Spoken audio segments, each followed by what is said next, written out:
Anyango here, hoping that you are healthy, wealthy, and free and loving your life, as always. It's how we go. If you watched my video yesterday, I mentioned that I started listening to an audio book, Self-reliance by Ralph Waldo Emerson. So titled Self-reliance is mentioned, and it's actually a pretty short book.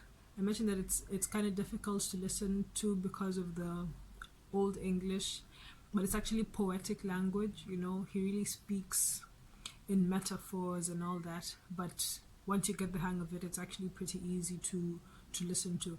I actually listen to it at like two times speed, because the sprecher, the reader is like, he talks really slowly, so it's actually okay to listen to it at two times speed. So I finished it today. It turns out it's just two chapters long, so it's a pretty short book. And at the end of it, I love the way he ends it. And so I get the gist of the whole book, of course, is self-reliance.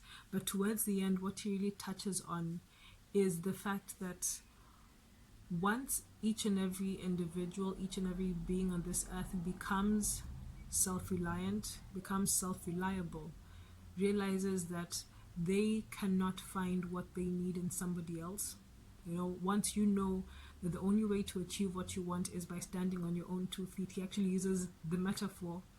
That is why people don't walk. They stand firmly on their feet and not on their hands.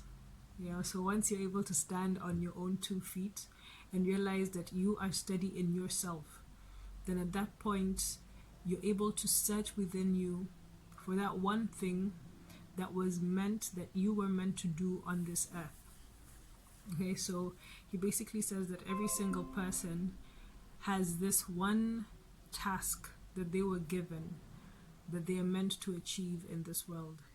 And in addition to that, I'll just add on that I was listening to an audio this morning by Monroe, and he actually says that whatever it is that you are meant to do on this earth is already within you.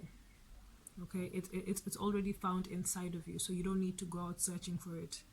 You don't need to wait for some time to go and realize it. You can hone it as a skill, but it is already innate. It's innate. It's within you. That's the word that he used. All right. So what Ralph Waldo Emerson says, I have to say his 3 names. What he says is that once each and every one of us is able to find that and realize that what we need is inside us, then we can then blossom in each of our gifts. And in this way, this is how the world becomes better, because then we're all able to create value for that one thing that we are meant to do.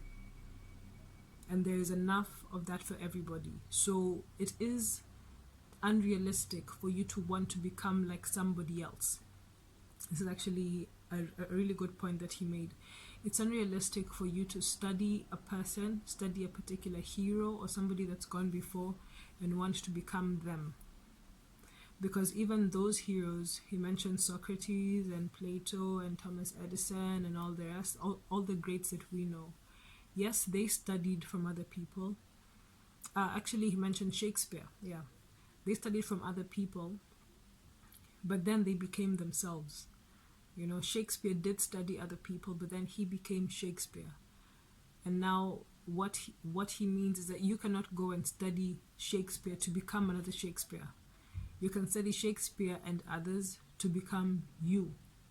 You can learn from what they've done in order to embody yourself, to embody that thing that you have inside of you.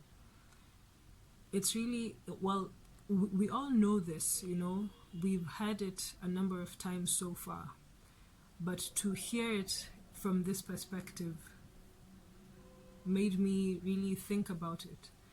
So whatever it is that you want to do, or in the confusion of what I'm meant to be doing and what my purpose is, in the searching, we all want to go and search for it somewhere on the outside, but what you need to realize is that it's already inside you. It's that thing that you love to do, that you don't need to be chased to do. You don't feel like it's a sacrifice when you're doing it. That's actually how Kobe Bryant puts it. He says, if you feel like it's a sacrifice, then you're probably doing the wrong thing. Then you're probably not doing what you're meant to be doing. Because when you are doing this thing that you're meant to do, it comes naturally. You love doing it. You know, at no point do you feel like you're being forced to do it, because this is what you're born to do. And once you find that thing and you hone it and you become a master of your craft, then what Kobe says is that then you have achieved your life's purpose. You know, then you have achieved that purpose that you were brought onto this world to be. And as I mentioned in a previous video, that, you know, Kobe had achieved that. He had mastered this art of his with this Mamba mentality, and he'll forever be remembered for this.